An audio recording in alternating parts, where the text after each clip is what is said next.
Man, we got to get a new intro for the NASCAR show. I have to talk to the powers that be and have them hook us up with a new intro. Just get a bunch of wrecks from Talladega. Yeah, that'd be fantastic. Hey, welcome to part 2 of the Heading Back to the Window show, or part 1 of the NASCAR show. It's Left Turn Mania. I love that.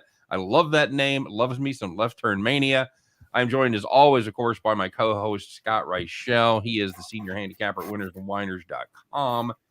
And I'm also joined by, you know him, you love him. It's going to be weird watching him make just one pick at a time. It's the king of all parlays. Who are you, and why are you here?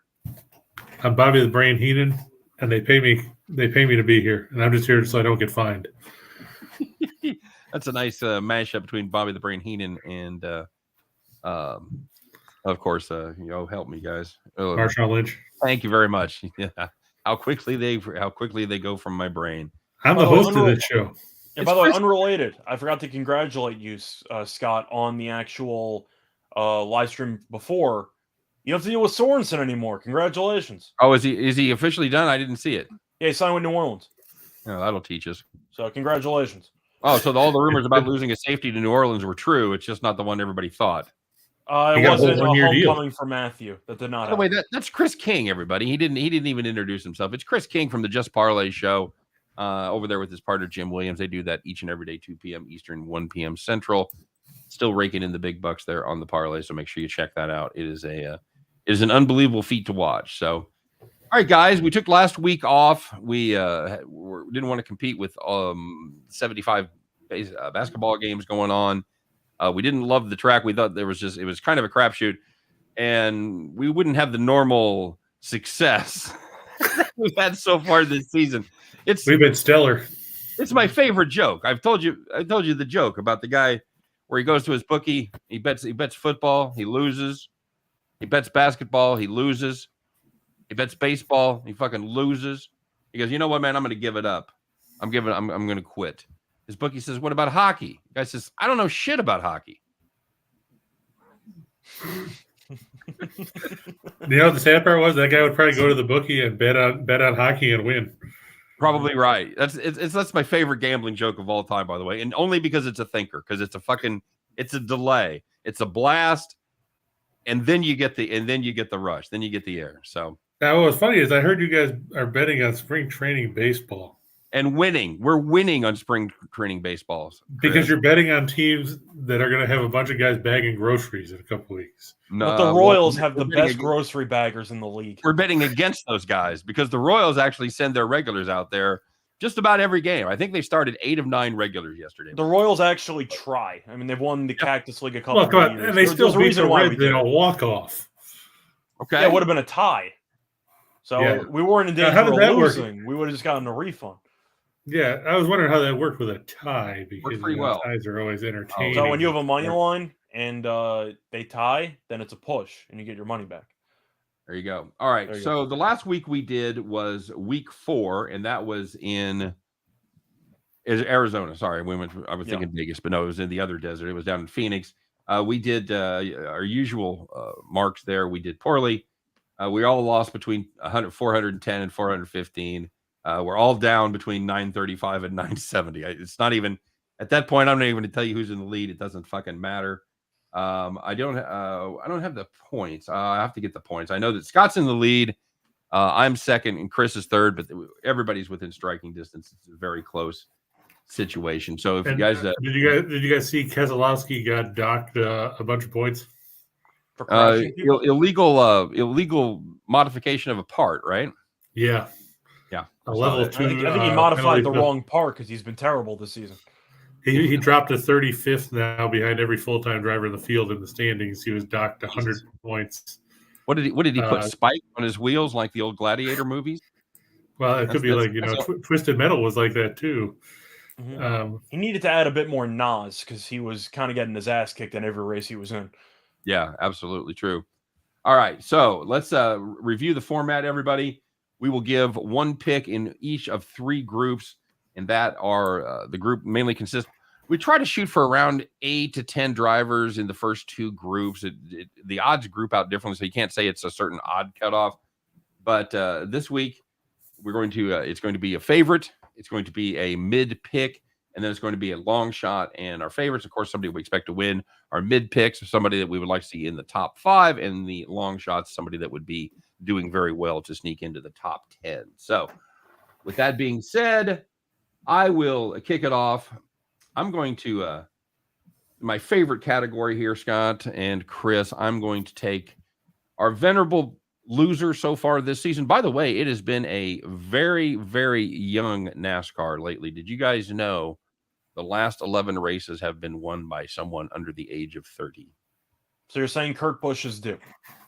I'm saying Kurt Busch is due, and I'm also saying Martin Truex is due. That's who I'm going to take. I thought you were going to say Harry Gant was going to come out and race. No, I shaved, and I no longer have a Harry Gant. So I want everybody to know that. I hope everybody is aware. It's not very often I get Rachel to crack up. He usually keeps a pretty straight poker face. So, oh no, I'm cracking up because I also have Truex Jr. Oh, terrific! Here we go again. That works out. That's why I went first. I'm getting tired. Of, you can feel like I'm copying everybody. So there's only, by the way, plus 1,000. That's 10-1 to you and me. There's only 5 drivers who have won multiple road races over the last decade: Elliott Larson, Allmendinger, Kyle Busch, and Martin Truex. Now, Truex is tied for 4th all time with 4 road racing victories, as the most top 3 finishes at road courses among active drivers. Now, he drives a Toyota. That's not necessarily good news because this has been Chevy time. But I think it's less of a problem at this road course than it would be at the tri-ovals that we've seen so far. That's why I like Truex to even overcome his poorly made car. And you know they're going to catch up. You know they're going to ultimately, Ford and Toyota are going to catch up to Chevy, or at least be competitive. I think this is a good opportunity right here for Toyota to get their first win, and Martin Truex to break through and win one for the oldsters for the first time in a dozen races. And we've been talking about how Joe Gibbs has struggled up to this point. Truex does have 2 top 8 finishes this season, so he hasn't been atrocious. It's just that Chevy just keeps winning every race. But yeah, I'll go second because we have the same guy. At the end of the day, just to actually read out the odds here, Elliott's plus 250 and Larson's 3-1. I know Elliott's basically a god on road courses if you go through the actual numbers for the last couple of years. I'm not doing that. And Larson's been kind of a mess over the last couple of weeks. I know he came in second in here last year, but still, I'm with you. Truex is a great road course guy. I'm not taking plus 250 or plus 300, so give me 10-1. There you go. Chris, tell us why you're taking Truex. I'm actually not. I actually am going to go towards Chase Elliott for some ungodly reason. If you look, he's won 6 of the last 11 road course races. He finished in the top 2 in 4 out of 6 last year, and very nearly ended up in the top 2 in all 6. He's due for a better showing than what we've seen. I was contemplating Larson for the first time because I know you guys like to pick him almost every week, especially if you're Reichel, with the argument of, well, if you run that race 4 times, does he win at least once? The problem with Larson is if he's not at the front, he's finishing outside the top 30. Elliott's been a little more consistent. Like I said, he's had good success on this track. He won here the one time that they've run. And he seems, like Scott said, he seems to run well on road courses. Strange he can't carry that over on an oval on a more consistent basis. But I'm gonna go with Elliott and then watch him crash in like lap 3 and be like Blaney was a few weeks ago. And that is the favorite on the board, by the way. I've got him at plus 250. Chris, what number are you using? You got a better number than that? No, I've got the same number you do. All right, I found a 3-1 somewhere. I think it was BetMGM. I think. Very good.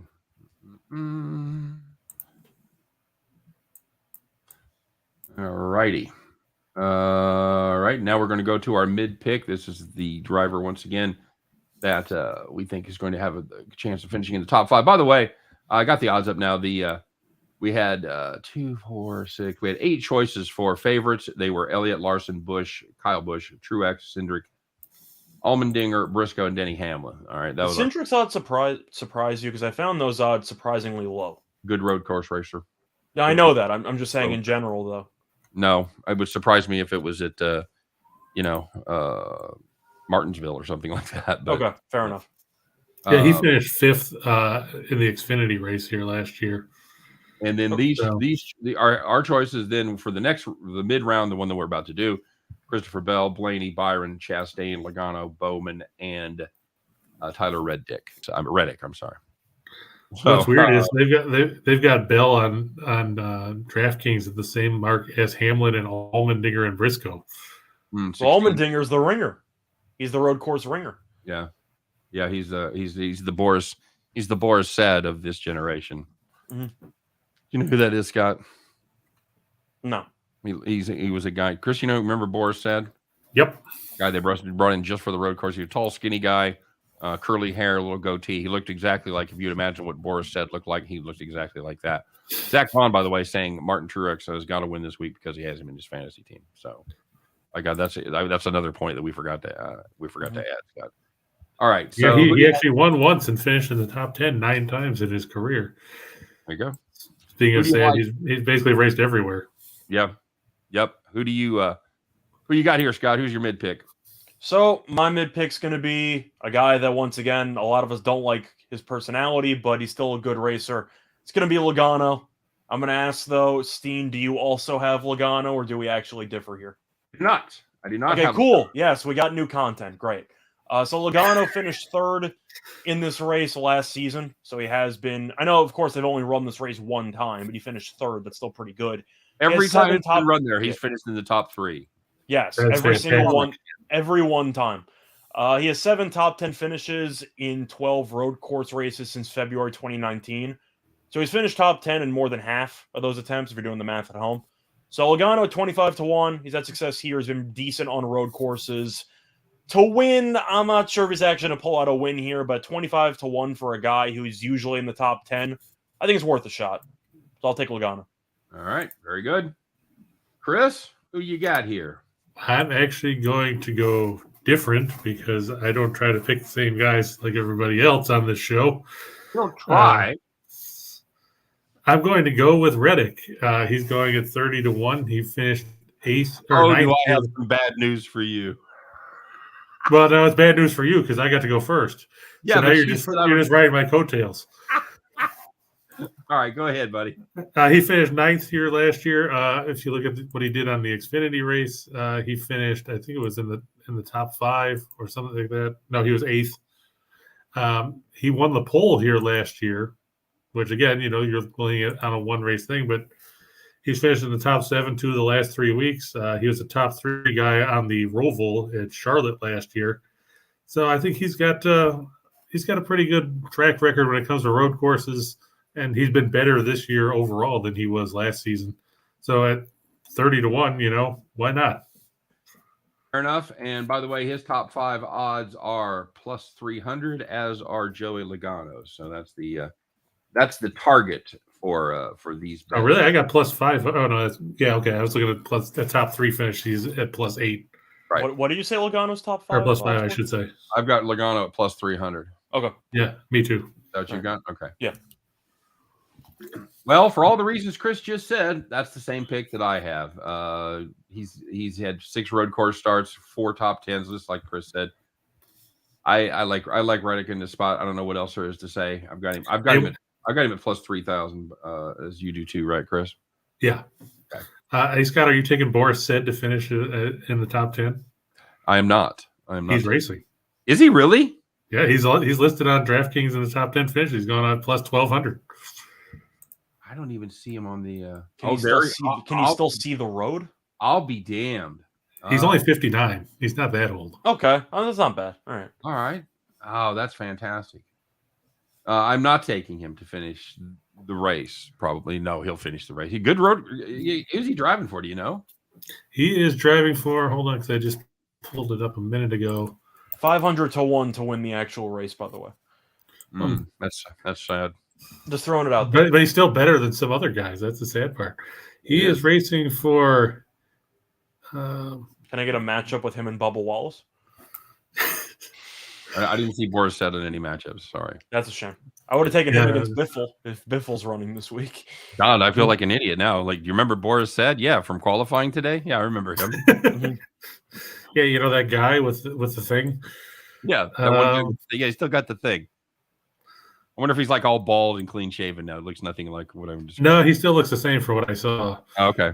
All right. Good enough. I'm trying to find out who he's running for. Let me see if I can pull up a listing of. Well, in the meantime, let's get rolling. Yeah, you guys can move on. I'll take a look. We don't want to back up. We don't want to back up against game time decision here. Yeah, Chris, you want to do the first long shot? That's right. You got the long shot. These are guys that we'd be happy to see finish in the top 10, and this encompasses everybody else, including Boris said. I gotta do some more writing here. I took the wrong guy. Go ahead, Chris. Is that how you're taking Boris said? Is that what you're saying? I am not. No, sir. I'll be rooting for him though. Well, that's good to know. I'm sure he's deeply moved. I'm going to send him a telegram and let him know. I'm sure he'll get it well ahead of time too. Yes, that's right. I'm going to go way off the beaten path here. I'm going to go with Harrison Burton. Okay. He finished 6th here last year in the Xfinity race. And let's face it, like we said, there's not a ton of information to go off of as far as 300 to 1, by the way. That is awesome. Yeah. I mean, he could do worse. DraftKings is 300 to 1. So there you go. And he didn't get to race with the big guys plus 30,000, huh? Yeah, plus $6 billion in 3. Mm-hmm.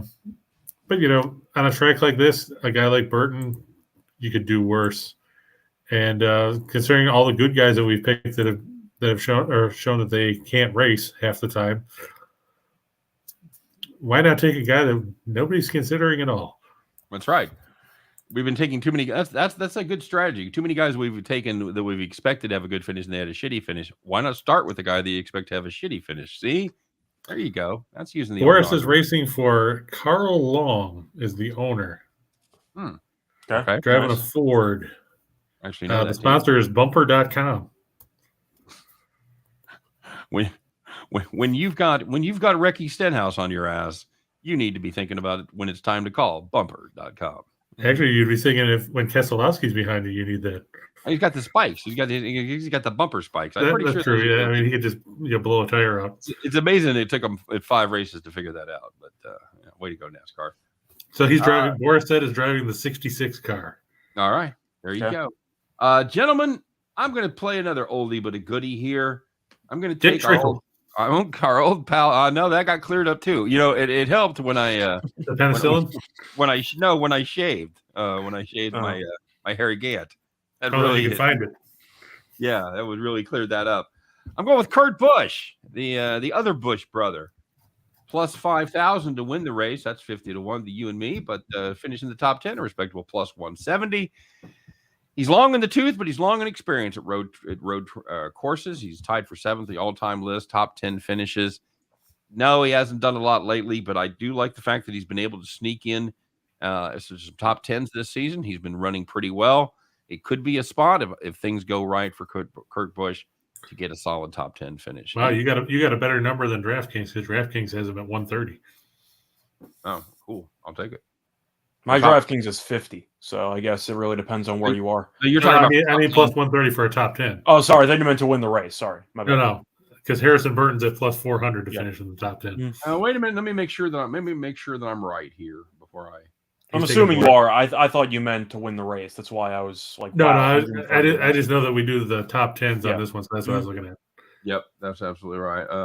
Kurt Busch plus. No, you know what? I was wrong. I did the plus.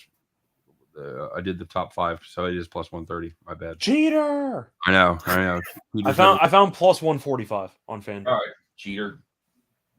Oh no! And Rachel's taking Boris said. Write it down. I'm not. I'm actually taking a controversial choice because it's a bit of a loophole. Because I found one book that has a line that's significantly different than every other book. I'm gonna have to overrule that. We don't do loopholes. As of right now, the most underrated season so far belongs to Ross Chastain, who's been really, really good so far this season. Chastain has finished top 3 in each of the last 3 NASCAR races. Now, every other book that I found had 25 to 1 or lower. Caesars. That should be a sign. Caesars has 40 to 1. So as far as I'm concerned, that's an auto bet just because of how much extra value you're getting. An auto bet? Oh, I see what you did there. Thank you. That's what I was going for. He finished. We'll be here all week, folks. Yeah, he finished 4th in this race last year, so he did sharp here. He did pretty well here last time out, and he's finished top 7 in 3 of his last 6 road course races. But you're giving me a guy at 40-1 that's pretty much available consensus at 25-1, and he's finished top 3 in each of the last 3 races. Hell yeah, I'm taking Ross Chastain at 40-1. Now wait, are we going to allow this, book shopping? I mean, this sounds an awful lot like, doctor shopping. It's a lesson that we try to teach our viewers. Shop your lines, take advantage of a good line, and when you get an overlay like that, pounce like a hungry But didn't we shoot Rachel down when he tried to do this with Keselowski before? No, Keselowski was because he mentioned parameters without actually telling me what the parameters were. So the number that I got still didn't qualify. This number does qualify, so it's allowed. All right. Watch Chastain finish 41st in a 40-car race. Oh, he might suck, but you finished top 3 in each of the last 3. Of course, I'm going to take you at 40-1. That's what you say about Kyle Larson all the time, too. I got him -140 top 10. Anybody got a better number than that? Let me see. Chris, you have the same number that I do, I guarantee it. I see 135. All right. Let's use that one. And Chris, what did you say Burton was for top 10? Plus 400. Nope. Try again. I'm looking at top 10 plus 400. Top 10? Yeah, I see 400 as well. He's 300-1 to win the race. No, that's true. No. But yeah, that sounds about right. All right. That's right. I forgot. Hey, Boris said's plus 1,200. So. All right. Steal. All right. So I'm telling you should take him. Do it now. Where we give our best matchup. Somebody talked about this guy earlier. I'm going to take him. It's going to be AJ Allmendinger over Chase Briscoe, -110. I don't know which one of you was talking about Allmendinger, but he is a very, very good road course racer. Man, say that again. He did finish in the top 10 here last year. Of course, they've just one time here. He finished 5th. I like Allmendinger to get it done over Briscoe in this one. Cool. At -110. How come there's so many of these stupid things that have, I keep seeing Bushes and Keselowski in a whole bunch of matchups. What is this crap? Just fade Keselowski because he'll crash. He might crash your guy, but he's going to crash. All right, Scott, what do you got here for your favorite? You might not be any better off if he goes past you before he wipes out. Yeah, it's a fair point. For this one, I am going to go back to my favorite, Martin Truex Jr., and I'm going to take him over Austin Cindric at -120 on DraftKings. Truex, we know, one of the best road course racers in NASCAR history. You're looking at Austin Cindric. He's been pretty good here in the Xfinity, but Cindric has had 3 career road courses in the actual Cup Series, and he's finished 25th or worse in 2 of the 3. I know he won Daytona. I know he's been pretty good this year, but there's a huge difference between being good on road courses in Xfinity and being good on road courses in the Cup Series. I'll take my chances with the veteran who's been really good in previous. I know that he struggled here last year.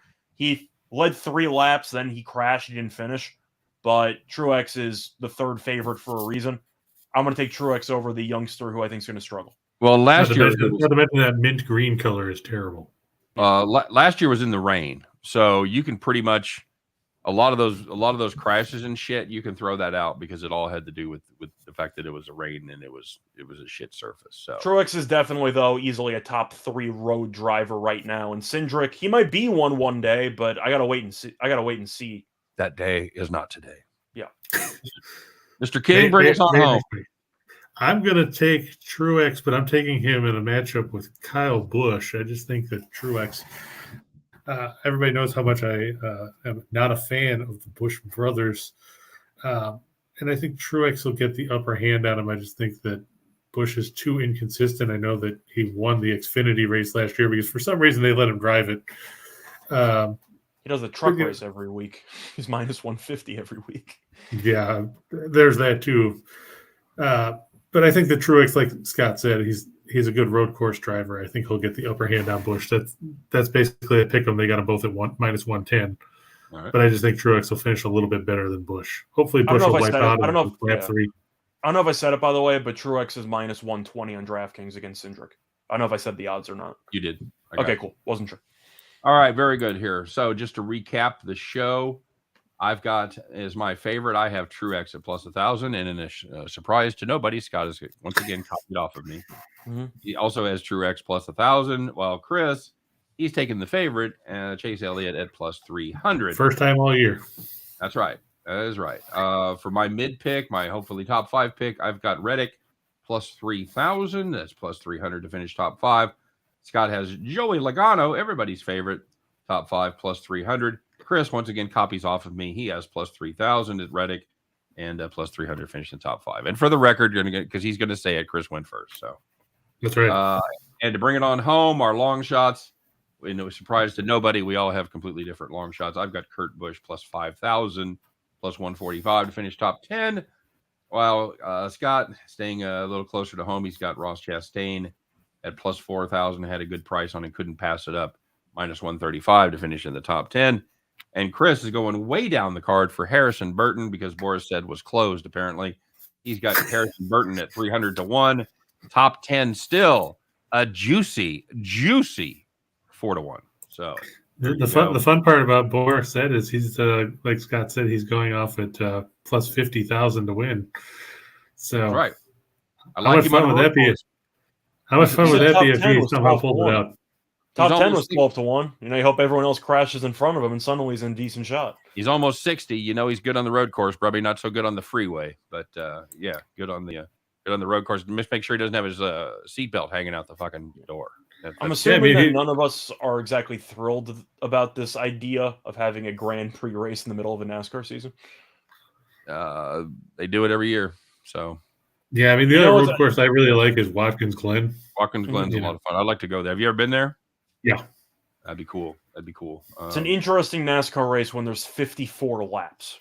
That's what we got for this week. We got 54 laps. If you're kind of an average NASCAR fan, you should definitely tune it in. You probably won't be able to watch the whole thing because it's could you be asleep by the time you get around to like lap 6? Well, yeah, there just isn't a lot of action. There's only a limited number of places to pass, and it's not what you're used to if you're used to watching oval racing. But as far as our match goes, I've got Allmendinger over Briscoe at minus 110. While Scott has Truex hanging in there against Cindric at minus 120. Chris copies again off of Scott. No, he's got Truex as well over Kyle Busch minus 110. So when Truex crashes on the 4th lap, we're all going to be pissed, is what I'm saying. No, because Busch is going to crash on the 3rd lap, so he'll win and I'll lose. Final thoughts, everybody. Scott? Well, I wanted to open up a brief. I know we're kind of wrapping it up. A brief discussion. Since this is a road course, how important is pole positioning?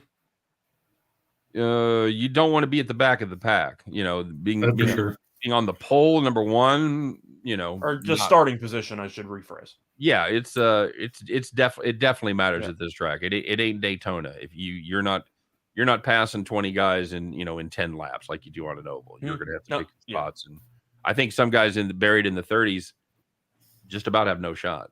Well, Chris, that's the point. Is that of course that doesn't impact our show because we record it before they do qualifying. But it's worth keeping an eye, and I'm sure we would all agree if we ended up picking a racer, let's just say Reddick was starting 35th. I'm assuming you would not be picking Reddick. No, I would not. So there you go. So just keep that in mind. Starting position matters, but of course, based on when we do the show, we don't know what the starting position is going to be. Correct. But the flip side of that was last year Chastain started 2nd in the Xfinity race and ended up 30th. So I mean, it can go the other way too. Oh, you can definitely. It's a lot easier to go backwards. Yeah, but that's a valid point because the top 10 finishers, at least in the Xfinity race, I'd have to pull up the Cup race. But the top 10 finishers last year started 12th or better. There you go. So yeah, track. A lot harder to get around. A lot harder to get around the other racers. So, all right, guys. Chris, any final thoughts? Where can we find you? Usually before you guys, unless something happens with the internet blowing up or something. But we're on Just Parlays, myself and like you said, Jim Williams from 2 to 3, right here on the Max Wagers Network. Or you can catch me on Twitter. I don't tweet as much as Reichel because I don't have to tweet about how many free throws people think are gonna shoot. Or I thought it was a funny tweet. You can say what you want. I thought it was kind of fun. He's versatile. He's sensitive. On the NASCAR race last year, guys, in the top 10, you had McDowell started 23rd and finished 7th. Briscoe started 27th and finished 6th. Chastain started 20th and finished 4th. So he flipped basically what he did in the Xfinity race. Maybe he learned something from the Xfinity race. Okay. But like you said, 7 of the top 10 started in the top 10. Yeah, Reddick was first. He finished 9th. Larson started 2nd and ended 2nd. Elliott started 8th and won. Okay. Logano started 6th and finished 3rd. Allmendinger started 7th and finished 5th. And Bowman started 12th and finished 8th. And then Kyle Busch was 10th after starting from the 4th spot. There you go. So it is absolutely imperative. So it's very possible after qualifying tomorrow, as we do record this Friday afternoon, after qualifying tomorrow, some of these bets will be completely worthless. Yeah, we'll find out. So anyway, that's going to be our picks for the show. We appreciate you guys stopping by as we take a look at NASCAR race number 6, the Echopark Automotive Grand Prix. Please tell me we go somewhere better next week. Anybody know where Can't go anywhere worse. Anybody know where we go next week? I'll take a look at this. Do they run the regular course up in Dallas? They are going to, nope. They're going to Richmond. Oh, cool. Okay, that's a race. Yeah, that'll be fun. All right. And you know what comes after Richmond? Martinsville. Yep. There you go. Followed by the Bristol Dirt Track. Yeah, that's one. That's 3 nice races in a row there, guys. Yeah, and then nice Talladega. Okay, so we're on fire for the next 4, but we got to deal we got to deal with this one first. Yep. And then you've got Dover and then Darlington, and then you have to go over to Kansas. Yeah, it's not a great track. It's a cookie cutter tri-oval like fucking Chicago and Dallas, and they're all the same. But yeah, then you get a week off before the Coca-Cola 600 for Memorial Day weekend. Yep. I feel like they keep adding hundreds to that race. Yeah, 400, 500. Coca-Cola's like make it 600. It's always been the 600. I'm just saying it's like it's always been 400s and 500s at other tracks, and then Coca-Cola's like no. We got to think bigger. We're better than that. We're better than that. There you go. Well, they usually run the rental place. I can't think of Aaron Rents. It's like the $2.99 and the $3.99. Didn't they used to do the $4.90? Was it the $4.99 at Talladega or something? That was them? I don't know.